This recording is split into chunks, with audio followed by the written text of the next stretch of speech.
Balasangham വേനൽത്തുമ്പി area കലാജാഥയ്ക്ക് Mannarkkad ലോക്കലിലെ പോത്തോഴിക്കാവിൽ ഗംഭീര സ്വീകരണം നൽകി.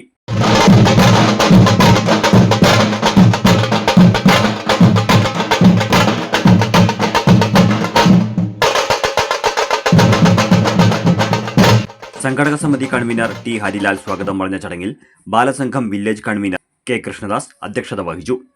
CPIM ഏരിയ കമ്മിറ്റി അംഗം ശോഭൻ കുമാർ, ലോക്കൽ കമ്മിറ്റി അംഗങ്ങളായ advocate K Suresh, KP Jayaraj, Ashraf A, Balasangham area joint convener Sindhu teacher, Balasangham village secretary Diya Fathima, ward മെമ്പർമാരായ P Saudamini, Vineetha, rural bank secretary S Ajayakumar, taluk library secretary Achuthanunni തുടങ്ങിയവർ സ്വീകരണത്തിന് നേതൃത്വം നൽകി.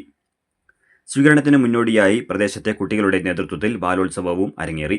സമ്മാന വിതരണം, മധുരപലഹാര വിതരണം എന്നിവയുമുണ്ടായിരുന്നു. ശാസ്ത്രബോധമുള്ള കൂട്ടരാണു